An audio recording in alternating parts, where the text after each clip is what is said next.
Welcome to College Smart Radio, helping you bring into focus the true cost of college and how to tackle the runaway cost of financing a college education. College Smart Radio is hosted by Beatrice Schultz, a certified financial planner and founder of Westface College Planning. Now, here's your host for College Smart Radio, Beatrice Schultz. How are high schools, community colleges, and four-year colleges working together to make sure that our students get the best education and the best value for their education dollars? On today's College Smart Radio program, we're going to discuss the integration of education between high schools, community colleges, and four-year colleges. What's happening today and what could make it better? Hi, I'm Beatrice Schultz. Welcome to our weekly show, College Smart Radio, where we help you tackle the runaway costs of a college education. Our show is all about bringing up-to-date and practical advice to parents who are dealing with the cost of a college education for their kids. With a private school costing up to $60,000 a year or more now, a UC costing close to $35,000, and a California State University running $25,000, parents need more help than ever. We bring you that help by sharing ways to pay less, tapping into financial aid, and prioritizing your source of funds to make sure you get through the most expensive years of your life. Based on my own education and experience, I share my insights with you week in and week out. And I bring in experts in many areas of the college process. From counselors, financial aid officers, student coaches, parents, and even students, you'll learn firsthand the ins and outs of how to pay for college and survive financially. In addition to our show, you can find lots of powerful information at our website, collegesmartradio.com. We have many articles that I've authored with up-to-date information on navigating the waters of paying for the runaway cost of college.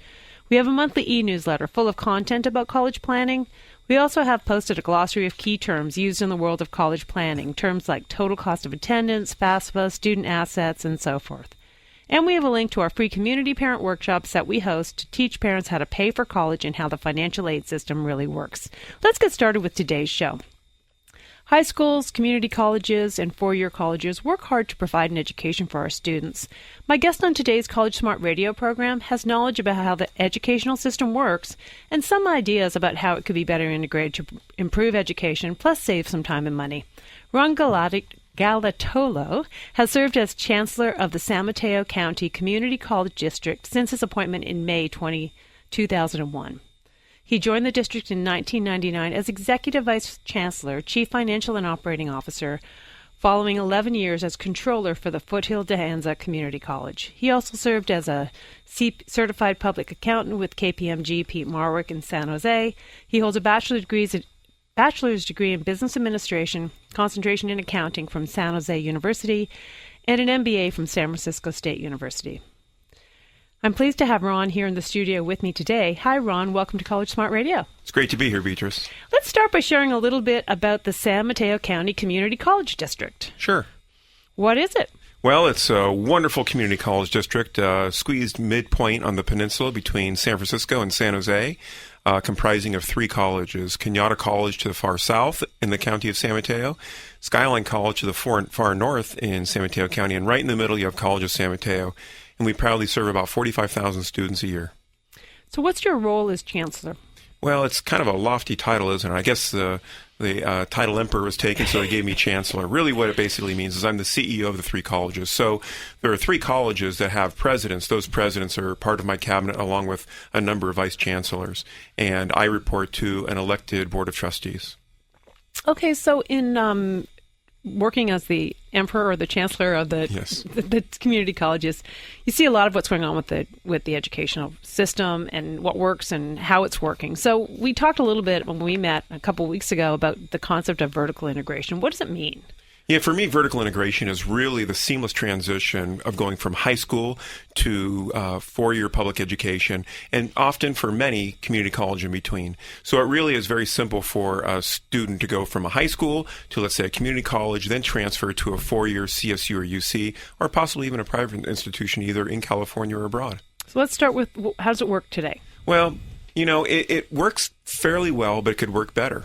And the reason why is I think fundamentally we all tend to silo ourselves. So K-12 education tends to silo itself from community colleges, who we tend to silo ourselves from CSU and UC. And while there are some legislation that currently exists and some other legislation in the works to try and make that transition more seamless, I think that really, based on local partnerships, is really where the most integration is occurring right now. And what type of integration is occurring now? Well, we have relationships with the high schools for, let's say, concurrent enrollment students. And for those of you who don't know what a concurrent enrollment student is, that's a student who is currently attending high school, but then they want to also attend college at the same time. So there's actually a process, a legal process, by which you can actually attend both institutions simultaneously. We also have other options called middle college, where you actually aren't necessarily fitting into your high school, but you want to do something with your life and not just simply drop out of high school. So they pursue this thing called middle college, where they actually go to the college, take college courses and high school courses while they're at the college, and then they graduate from us in about 2 years' time. And the neat thing about that is they actually graduate from a high school with a high school diploma simultaneously as graduating from the community college. So you'll have a quote-unquote high school community college student graduating with a 3-year standing in the higher education environment. So basically you'll graduate from high school and you're a junior in college at the same time. It's a pretty cool thing. And we have about, maybe about 60 students a year going through that at both College of San Mateo and Skyline College. So it does sound like a pretty amazing program. Why are there only 60? Well, money is really what it's all about. We only get so much funding. These are actually grant-funded programs, and if we had more money, we would do that. And again, this really tends to capture the students who are most at risk of dropping out of high school. These aren't students that don't have the intellectual capacity to get through high school. They're actually students that are quite the opposite. They're very bright, and they don't fit in with their respective high school colleagues. And so often in the past, we've seen these students feel lost and they just leave and drop out. So what we did is we created this thing called a middle college program where we capture them and we've been able to bring them through. Now, it's a good point you say. I think more students should be afforded in high school an opportunity to knock out a lot of college credit while they're in high school. I think we could do a better job of that. We tend to tell them to go to high school. They go to high school all day long, and then if they want to go to college, they tend to come to night class when they should really be at home studying for the classes they took at high school during the day. What I'd like to propose is actually have high schools with integrated right into them college courses. Now, we do have that in some of our high schools. We have it at Hillsdale High and a few other high schools that we're doing relationships with. But it would be nice if it was even more seamless. So imagine a high school student walking down the corridor of their high school and having a choice to walk into either a fourth-year high school level English course or go into a college level course and actually get college credit. Now, most people will say that's naturally captured by advanced placement students at high school. And I would beg to differ. I think actually advanced placement has really outlived its usefulness. And the reason why I say that is because advanced placement, while it does give you advanced placement standing and it may be recognized by a college that you transfer to later, you'll never get the credits like you would if you actually took a real credit college course at the high school. And they may or may not accept that as equivalent when you go to the university of your choice. So at Hillsdale High School, which you mentioned as an example that's doing some of the integration with offering community college programs at the high school, are they replacing the AP courses with community college courses then, or do they have AP courses at Hillsdale? I'm not very familiar. No, they're not. Okay. And frankly, I would like to see them replace the AP courses. The reason why they're not being replaced is because high schools are often measured every year by how well their AP students do, and they're not measured by how well their college students do taking courses there. So that's why AP is kind of living on, but I think it's outlived its usefulness, frankly. I really think that students that could benefit from higher learning, rather than taking an AP course, which is often very equivalent to a collegiate level course, just have them take a college course. Have it articulated that we have by law with CSU and UC, so when they take that articulated college course at the high school, they'll have credit. There's no question. It'll transfer right into a CSU or UC. And how will the private schools, even today, how do private schools look at community college courses, perhaps that high school students have taken, compared to honors courses, APs? Do you have a sense of that? Yeah, they're pretty good about that, actually. We all do what's called degree audits, and that means that when students come to you with taking courses elsewhere, you evaluate the equivalency of those courses they took, and you'd be surprised. There are a lot of articulation agreements that exist both in the private and public sector. So it just sounds like it makes, well, I love the idea that you can actually get credit or know you're going to have credit, because part of this show is really talking about how much people pay to get their degree. Oh, this will really get your listeners turned on then. So if you're a concurrent enrollment student, again, driven by law, it's actually free. So if you graduate from high school and you come to us, you'll be paying $46 per unit. So you may be paying as much as $150 for every 3-unit course you come to us. As you mentioned earlier, considerably more for CSU and UC. What's really neat about the offering of being a concurrent enrollment student is that it's free. If you're in high school taking college courses, it's free. And all you really have to pay for is the textbook. And is it free also for a high school student to take a community college course over the summer, and are they available? Yes. The answer is yes and yes. There are limitations to the number of concurrent enrollment students we could take right now, again, driven by law. Frankly, I think it's an outdated law. And that's something that actually I sit on the board of the league up in Sacramento, and that's a law that we plan to bring forward to have modified, to not limit the number of concurrent enrollment students that can actually take college courses from a high school. The reason being is I think the sky's the limit. And really, for me, it's not just about the best and the brightest high school students. It's actually, I'd like to go the other way and identify students who are really at risk of not going to college because they don't know about college, and being on their environment, on their turf, and basically offering courses that we have that are lower level courses, collegiate level courses that they could take at the high school and say, wow, I could really do this. I could really succeed in college. And before you know it, they're transferring to us, and they're transferring after graduating from us to a CSU or UC, and then they have a wonderful career after that. Absolutely. It's I think that those at-risk kids are obviously the ones that we worry about not even thinking about going on with their education and having some limitations then. Let's talk a little bit about why that's not in place right now. Well, there are a number of reasons. Let's see, I've been a chancellor for about 13 years now, and early on in my tenure, I felt very strongly about this issue. The whole issue around vertical integration of education, both the transition from high school to college, community college, and from community college to a 4-year degree at CSU or UC. And unfortunately, early on, when I met with the administrators at the high schools, they were receptive to this idea. But when we started getting our faculty involved, I think there's a little bit of turf there. I think that there are high school faculty that are less than excited about having collegiate level instructors coming to the high school and teach courses. Hey, Ron, I apologize. I'm going to have to cut you off. We're going to have to take a quick break here on College Smart Radio. I'm going to be right back with Ron Galatola, the Chancellor of the San Mateo County Community College District. Thanks. For more information on today's topic, visit collegesmartradio.com or call area code 650-587-1559. College Smart Radio continues in moments on AM 1220 KDOW.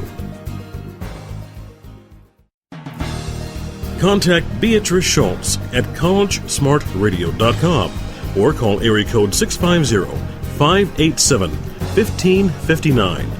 Now, back to College Smart Radio with your host Beatrice Schultz on AM 1220 KDOW. Welcome back to College Smart Radio, where we help you tackle the runaway costs of college. I'm Beatrice Schultz.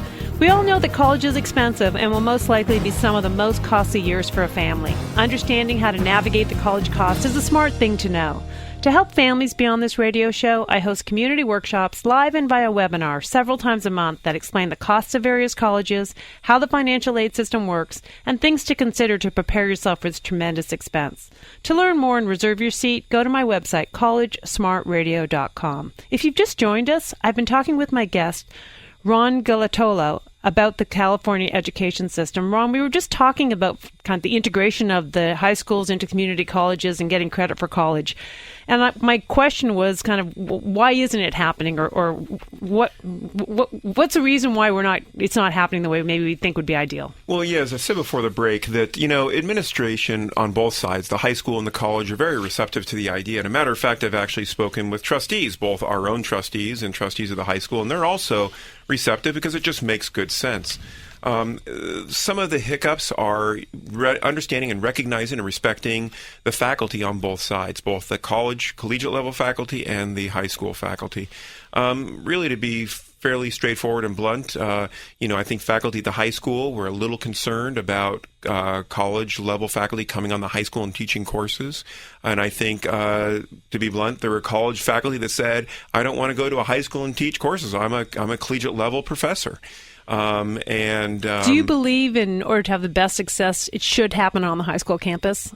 It makes it more seamless. Again, I'm talking about how seamless this can be. So instead of a student taking 6 periods of high school a day and then coming to us and taking 1 or 2 night classes a week, why not just have those 1 or 2 night classes integrated into period 3 and period 6, or period 2 and period 4, or frankly, period 1, 2, 3, and 4, if they really would like to do that. Because in a lot of cases, by the way, high school courses and college courses are equivalent. So what I mean by that is if you take the reverse equivalent, if you take a college course in English, you get the equivalency of taking your 4th year of English at the high school. So you can actually get double credit for them. You can get double credit for it. Absolutely, you can get double credit. And so it really works. It really hasn't come into prime time. Again, a lot of pressure from AP and maybe a lot of, reluctance from faculty. Now, we're doing this in baby steps, and I think faculty are realizing in a lot of cases, the high school faculty have the equivalency to teach collegiate level courses, so you could actually have high school faculty teaching those college courses. Or we could have collegiate level faculty teaching courses at the high school. If we can just break down those barriers, I think everybody benefits, and that's what we're here for. Right. That's what we are here for. And we're trying to get everyone to benefit and not spend too much time and too much money going through the whole process. Maybe we can talk a little bit about the community college as a process, even in kind of this vertical integration of how it all connects together, or kind of how you said 45,000 kids are, how many? 45,000 students. 45,000 students are in the community college system. So what percentage of high school kids are going to a community college? So let's in San Mateo County. Yeah, I was going to say, you said 45,000. Let's just put the numbers on. There's about 2.6 million community college students throughout the state. There's about 45,000 students in our district. There's about 72 districts like us throughout the state. We're one of the larger districts, but the largest are Los Angeles, of course, and San Francisco. But we're one of the larger districts, and we, like I said, proudly serve 45,000 students every year. A number of students think that they're going to go to CSU or UC. Now, we've all been reading the newspapers the last 4 or 5 years. 10,000 students turned away from UC. 25,000 students turned away from CSU. My daughter right now is in her 5th year at Cal Poly at CSU, and she's in her 5th year largely because she can't get all her classes that she needs. I mean, they're heavily impacted at all these universities. So 2 reasons why we have students that come to us. Well, maybe 3. They just want to come to us.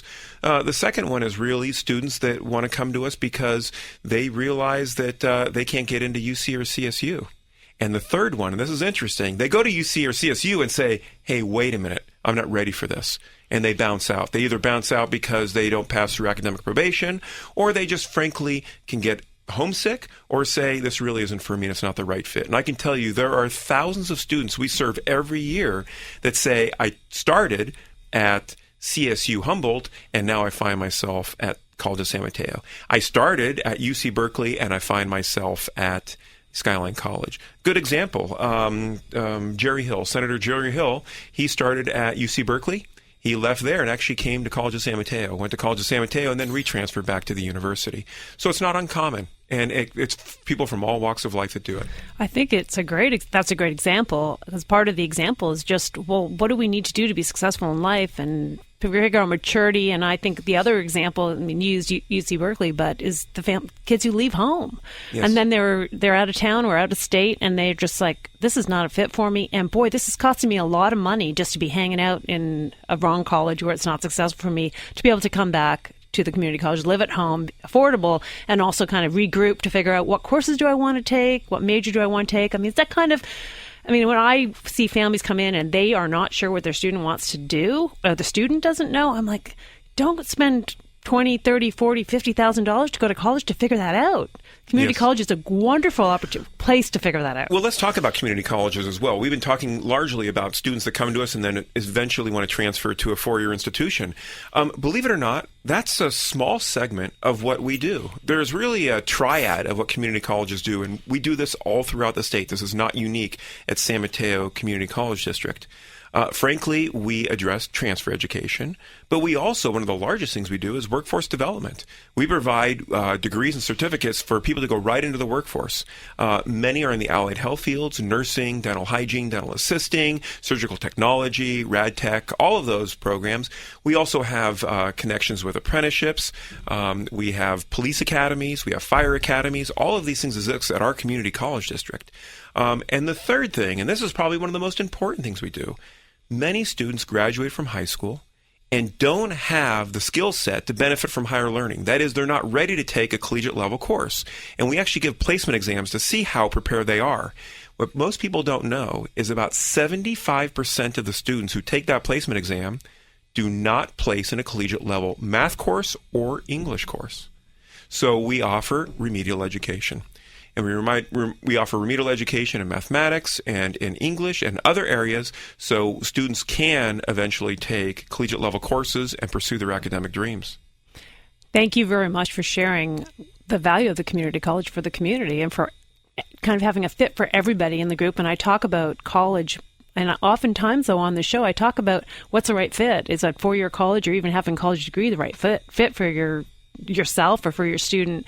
And so the programs, all those programs you described at the community college or at the San Mateo community colleges, are those courses available? Can you take them? Can you get the degrees? I mean, you kind of hear the same that the CSUs you can't get the courses you need at the community colleges, can you? In large part, the answer is yes. I would probably say the high demand programs, nursing, for instance, we have considerably more applicants than students that we can take. And those are very costly programs for us to deliver. As a matter of fact, we lose heavily financially on those. As a matter of fact, you mentioned earlier, I'm a CPA. Not a very good businessman, I guess, because it costs us about $15,000 to educate a nurse. Yet we only receive $46 per unit. So you can imagine the differential. And so how we make that up is from the other students that we serve, throughout the institution. We're able to make it up on volume over the 45,000 students that we serve. What's the application process for community college to get into a nursing program? Is that hard, or can everyone get in, but it might take them a while to get all their courses? Well, theoretically, everyone can get in. It might take a while, but practically, people tend to want to do other things. If they apply 1 or 2 or 3 years and they're not chosen, and we have to do a lottery, again, a legally driven process. If they don't get in, often they'll go into different pursuits. They'll go into biotechnology, biomanufacturing, or other related hubs. So everything they learn isn't for naught. They actually just transfer that knowledge into another workforce. So when you say it's a by lottery, by law, so it truly is not based on academic standing? It is a simple lottery, or you need to have certain criteria to get in? I really don't know how that process works. It's a simple lottery right now, but we're modifying it to make it more based on the rigor of education. But it's been very strict in the past, again, very specifically regulated by law. But essentially, if you meet the minimum qualifications and minimum grade point average, you will be considered with all the other students for those number of placeholders that are available for that course. And we offer about 60 per year. And we may have as many as 250 or 300 applicants, so it gives you an idea of the ratio. Okay. What other programs are the ones that are most popular and not necessarily difficult to get into, but what are the programs that you kind of really pride on and say, hey, this is thankful that we have this available through the community college? Well, believe it or not, our core programs are the most popular programs because they're really the transferable programs. So math, English, and not really necessarily high-level math like calculus or linear algebra, but more like elementary and intermediate algebra. And for English, it would be your typical composition and literature courses is what are probably the most popular that we have. And we have an abundance of those offered, and we welcome all of you to come and attend San Mateo County Community College District. Well, Ron, thank you so much for joining me here today on College Smart Radio. It was a pleasure. That wraps up another weekly show of College Smart Radio. And you can find out more information about the San Mateo County Community College District online. Do you guys have a website? Yes, at www.smccd.edu. I'll also have a link to that website at my College Smart Radio website. We hope you picked up some new information today that helps you figure out ways to manage the runaway costs of college. We didn't spend a lot of time talking about the community college process of the courses you can take to get into the four-year colleges or to get right into the UC system. And I think I'd like to dedicate another show to that because a lot of people ask those questions. You can hear us each week here on 1220 AM KDOW, Saturdays at 3 p.m. We promise to bring you up-to-date information from the front lines of helping parents deal with the most expensive years of their lives. For a link to a podcast of this show and our prior weekly shows, go to our website, collegesmartradio.com. In addition to the podcast, you'll also find a schedule of our upcoming shows and plan to join us at one of our upcoming Westface College Planning workshops. You can reserve a seat at the workshop either live or via webinar from the show's website, collegesmartradio.com. This is Beatrice Schultz. Thanks for tuning in to College Smart Radio. We look forward to sharing more helpful information with you next week. You've been listening to College Smart Radio with certified financial planner Beatrice Schultz. If you have questions on today's topic, log on to collegesmartradio.com or call area code 650 650-587-1559. That's 650-587-1559. Join us next week at this time for another edition of College Smart Radio on AM 1220 KDOW.